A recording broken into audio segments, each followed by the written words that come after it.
할렐루야. 사랑하는 우리 목자 목녀님들, 이제 4월달 우리 GQS 함께 나눠보도록 하겠습니다. 말씀은요, 마태복음 25장 14절에서 30절까지 말씀인데요, 여러분들도 잘 아시는 달란트의 비유에 관한 말씀입니다. 말씀 읽기 전에 먼저 찬송가 나는 예수 따라가는 우리 찬송가 349장 함께 부르시고요, 그 다음에 지난 한 주 어떻게 지냈는지 서로 한번 근황을 한번 나눠주시고, 그 다음에 이제 마태복음 25장 14절에서 30절 말씀을 함께 교독하며 읽도록 하겠습니다. 여러분, 이 달란트라는 내용을 많이 들어보셨죠? 우리 어렸을 때 이제 주일학교를 다녀보셨던 분이라면은 누구나 다 아실 거예요. 이 달란트 시장이라 그래서 이제 뭐 성경 많이 읽고, 그 다음에 예배 열심히 참석 잘하고 착한 일 많이 하면 이렇게 달란트를 받아서 그 달란트를 많이 가지면 이렇게 뭐 많이 살 수 있고, 떡볶이도 사고 그 다음에 뭐 물건도 사고, 그렇게 할 수 있는 달란트 시장이 있었잖아요. 그러다 보니까 사람들이 이 달란트의 의미에 대해서 이렇게 조금 오해하는 부분들이 있어요. 이 달란트, 이게 오늘날은 이 탤런트라는 말로 넘어와서 재능, 능력이라고 이렇게 많이 이해를 합니다. 그래서 많이 가지면 좋은 거라고 생각을 하는데요, 사실은 이제 오늘 이 본문에서 말하는 이 달란트의 의미는 어떤 재능, 능력이라기보다는 화폐의 단위로 보는 게 맞습니다. 당시 이 한 달란트의 개념은 얼마냐면은 바로 6천 데나리온이었거든요. 그러니까 6천 데나리온이라는 금액은 어떤 금액이냐면 일꾼 한 사람이 하루 종일 일했을 때 품삯이 한 데나리온이에요.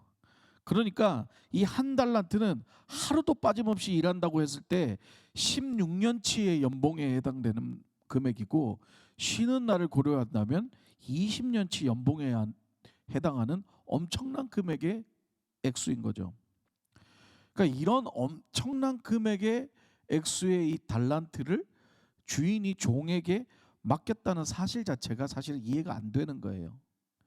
왜냐하면은 이 어마어마한 금액을 그 당시에 주인이 종한테 줄 이유가 없겠죠. 근데요, 이런 말도 안 되는 이야기를, 비유의 이야기를 듣는 청중들 또한 이해가 안 갔다는 거예요. 그런데 이상하게 이 마태복음의 예수님의 비유가 대부분 좀 이렇습니다. 이렇게 현실성이 없어요. 오히려 역설적인 내용이 많다는 거죠. 그래서 우리가 좀 꼭 기억해야 될 게 뭐냐면은 마태복음의 핵심 사상이 무엇인가, 마태복음을 통하여서 이 저자인 마태가 무엇을 얘기하고자 하는 의도를 우리가 정확하게 알고 성경을 읽어야 그 의미를 더 정확하게 이해할 수 있다는 거죠. 이 마태복음의 핵심 사상이 무엇인가요? 바로 천국과 예수님이라는 거죠. 그러니까 천국의 개념과 그 예수님의 개념을 가지고 우리가 마태복음을 읽어야 정말 제대로 이해할 수 있다는 겁니다. 자, 오늘 내용 14절부터 30절까지 보면은 간단하게 말하면 이런 거죠.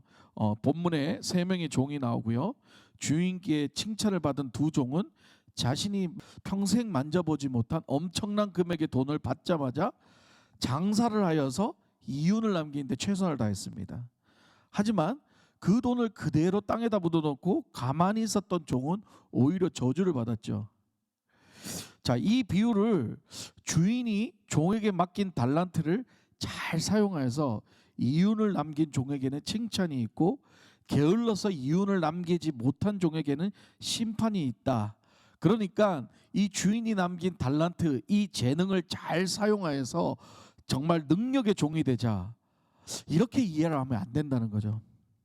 만약 이런 뜻으로 이 비유가 전해졌다면, 오늘날 만약에 이 비유대로 한다면은 워렌 버핏 같은 투자의 귀재, 이런 사람들이 가장 충성된 종이 되어야 될 거죠. 그러기에 오늘 이 비유를 정확하게 이해하기 위해서는 이 본문의 주인이 종들에게 달란트를 준 의도가 무엇인지를 정확하게 알아야 된다는 거예요. 자, 그 의도를 파악하기 위해서는 15절을 우리가 볼 필요가 있습니다. 각각 그 재능대로 한 사람에게는 금 5달란트, 한 사람에게는 2달란트, 한 사람에게는 1달란트를 주고 떠났다라고 말씀하고 있습니다. 여기서 우리가 좀 살펴봐야 될 워딩이 뭐냐면 바로 그 재능대로의라는 말입니다. 자, 이것의 원어적 의미는 뭐냐면은 재능에 따라서, 그 사람들이 갖고 있는 능력에 따라서라는 뜻보다는 이 사람들이, 이 종들이 자기들 마음대로 자기들의 능력대로 살았던 자들에게 이 어마어마한 금액의 달란트를 주고 너가 살아왔던 방식을 버리고 하나님이 주신 이 달란트, 주인이 주신 이 달란트를 가지고 살아보라는 뜻이 되는 거죠. 자, 사실 이 종들에게 입장에서는 쉽지 않습니다. 평생 만져보지 못한 이 돈을 받은 데다가 이 돈을 종이 장사를 할 수 있는 능력이 될까요? 그 당시 사회의 상황으로 봤을 때 종이 장사를 할 수가 있을까요? 없습니다. 그런데다가 그 당시 배경으로 봤을 때 종이 이런 어마어마한 재물을 가지고 있다고 소문이 나면 가만히 놔두었을까요?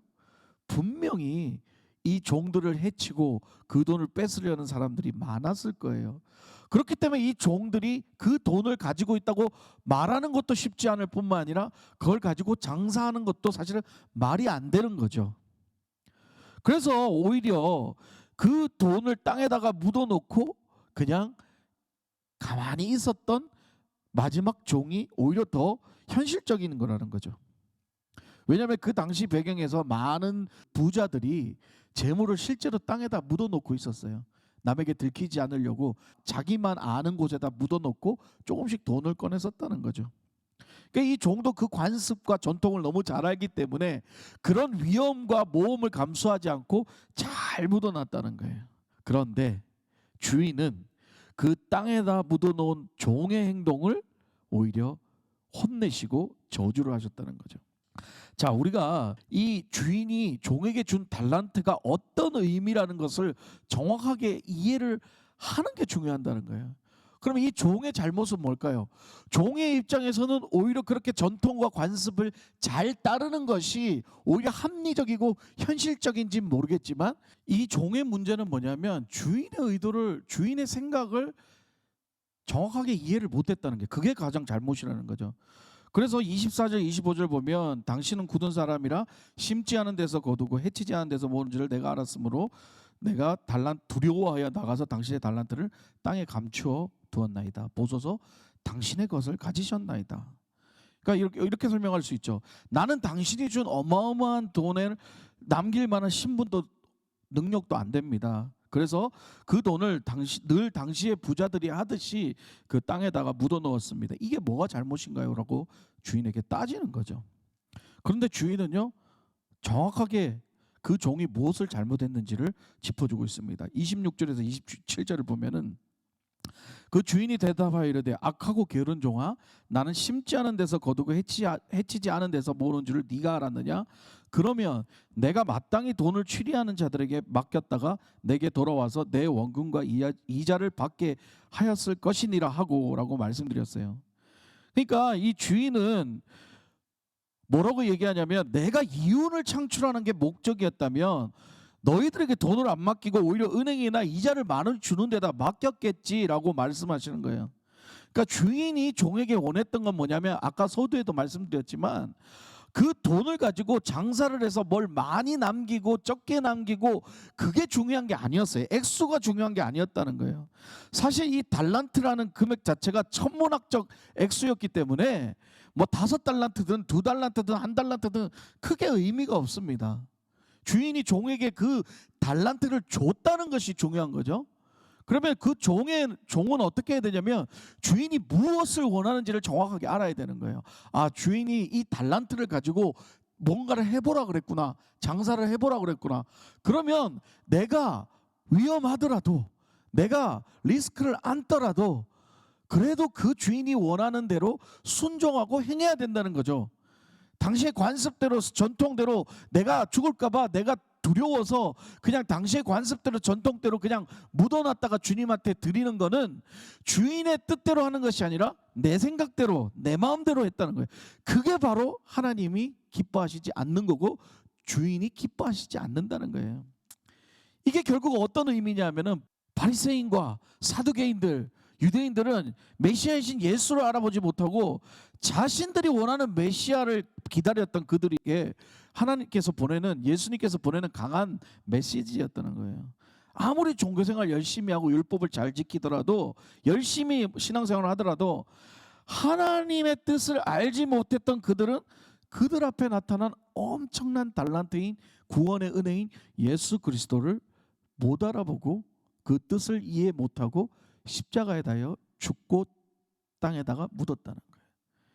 그게 바로 오늘 이 비유의 핵심인 것입니다. 여러분, 이 달란트가 무엇인가요? 이 달란트는 결국은 뭐냐면 우리에게 주신 하나님의 큰 은혜이자 축복인 것입니다. 그러니까 우리에게 이 달란트는 정말 셀 수 없는, 정말 계산할 수 없는 엄청난 구원의 은혜를 말하는 것이에요. 그러니까 이 달란트를 받은 우리는 어떻게 해야 될까요? 하나님이 원하시는 것이 무엇일까요? 바로 하나님의 뜻을 알고 하나님의 뜻대로 순종하고 살아야 된다는 거예요. 그게 바로 오늘 본문의 핵심 내용인 겁니다. 그러니까 우리도 이 엄청난 은혜의 달란트를 받은 우리가 그냥 땅에다 묻어놓고 편안하게 안일하게 신앙생활을 하라는 것이 아니라 내가 세상에 나가 복음을 전하고 복음에 합당한 삶을 살고 예수 그리스도를 따르는 삶을 살아가라는 거죠. 그렇게 살아가다 보면은 이 엄청난 축복이 때론 나에게 연단도 될 수 있고 시련도 될 수 있고 고난도 될 수 있다는 거예요. 그럼에도 불구하고 그 주님을 따르는 삶을 살아가라라고 말하는 것이 바로 핵심 주제이고 핵심 내용이라는 것입니다. 자, 이제 여러분들이 이제 그 말씀과 나눔을 이렇게 보면은요, 첫 번째 이제 주인이 종에게 나눠준 달란트의 의미가 무엇인가를 한번 파악해 봐야 돼요. 5절을 보면 나오죠. 그리고 우리가 함께 이렇게 나눌 때에 주인은 종에게 종의 재능대로 각각 달란트를 지급합니다. 주인이 달란트를 종에게 주고 원하셨던 것이 무엇인가, 그러니까 주인이 달란트를 준 의도가 무엇인가를 우리 함께 나눠 보고요. 그 다음에 나눔 1, 하나님은 우리의 능력이나 성과가 아니라 하나님 앞에서 얼마나 충성스럽고 성실한지를 보시고 우리의 삶을 평가한다고 말씀하십니다. 세상의 잣대 아래 살아가는 삶과 하나님의 평가를 인식하며 살아가는 삶은 어떻게 다른지 서로 의견을 한번 나눠보시기 바랍니다. 아까도 말씀드렸듯이 이 달란트, 엄청난 축복을 받은 이 달란트를, 구원의 은혜를 받은 우리의 삶은 세상에서 어떻게 살아가야 될까 서로 한번 나눠보시기를 바랍니다. 그리고 나서 함께 기도하는데요, 삶에 대해서는 달란트의 진정한 의미를 알게 하시고 우리의 뜻과 생각보다 하나님의 뜻과 생각을 우선으로 사는 삶을 살게 하소서라고 함께 기도하시고, 공동체는 하나님께서 세우신 교회와 공동체의 방향에 순종하고 따르게 하소서라고 함께 기도하시면서 이 모임을 마치시면 되겠습니다. 자, 사랑하는 여러분, 이제 부활절이 지나고 이제 부활의 주간이 시작됐습니다. 주님께서 우리를 위해 십자가에 달려 돌아가시고 부활하신 날입니다. 자, 그 부활의 은혜를 받은 우리의 삶은 어떻게 살아야 될까요? 오늘 말씀을 통해서 함께 나누고 그 말씀을 실천하는 삶을 살아가는 우리 목자 목녀님 모든 목원분들 되시기를 주님의 이름으로 축복합니다. 수고하셨습니다.